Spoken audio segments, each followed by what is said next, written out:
नाक से ली जाने वाली नेजल कोरोना वैक्सीन के 6 बैच क्वालिटी और कंट्रोल परीक्षण के लिए सेंट्रल ड्रग्स लेबोरेटरी पहुंचे हैं, जहां पर प्रयोगशाला में टेस्ट की जांच होगी। परीक्षण में निर्धारित मानकों पर वैक्सीन के खरे उतरने के बाद प्रयोगशाला की ओर से ग्रीन टिक दिया जाएगा, जिसके बाद ही नेजल वैक्सीन लोगों के लिए बाजार में उपलब्ध होगी। CDL से मान्यता मिलने के बाद यह पहली ऐसी वैक्सीन होगी जिसे नाक के जरिए दिया जाएगा। इस वैक्सीन को हाल ही में drugs controller journal of India ने आपात प्रयोग की मंजूरी दी है, जिसके बाद वैक्सीन के बैच जांच के लिए लैब में आए हैं। इसके बाद वैक्सीन की गहनता से प्रयोगशाला में परीक्षण शुरू हो गया है।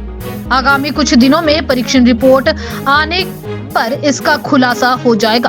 भारत में कोरोना वैक्सीन की रफ्तार को तेज करने के लिए सरकार की ओर से दिन रात कार्य किया जा रहा है।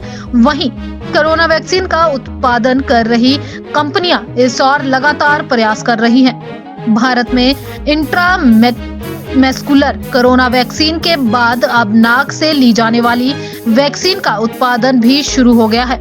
3 चरणों में क्लिनिकल ट्रायल होने के बाद नेजल वैक्सीन की खुराक को DCGI ने मान्यता दी है। नाक से ली जाने वाली नेजल कोरोना वैक्सीन के 6 बैच क्वालिटी और कंट्रोल परीक्षण के लिए सेंट्रल ड्रग्स लेबोरेटरी पहुंचे हैं, जहां पर प्रयोगशाला में टेस्ट की जांच होगी। परीक्षण में निर्धारित मानकों पर वैक्सीन के खरे उतरने के बाद प्रयोगशाला की ओर से ग्रीन टिक दिया जाएगा, जिसके बाद ही नेजल वैक्सीन लोगों के लिए बाजार में उपलब्ध होगी। CDL से मान्यता मिलने के बाद यह पहली ऐसी वैक्सीन होगी जिसे नाक के जरिए दिया जाएगा। इस वैक्सीन को हाल ही में drugs controller journal of India ने आपात प्रयोग की मंजूरी दी है, जिसके बाद वैक्सीन के बैच जांच के लिए लैब में आए हैं। इसके बाद वैक्सीन की गहनता से प्रयोगशाला में परीक्षण शुरू हो गया है। आगामी कुछ दिनों में परीक्षण रिपोर्ट आने पर इसका खुलासा हो जाएगा।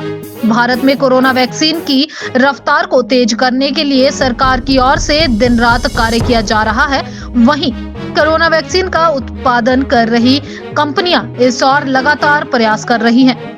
भारत में इंट्रामस्कुलर कोरोना वैक्सीन के बाद अब नाक से ली जाने वाली वैक्सीन का उत्पादन भी शुरू हो गया है।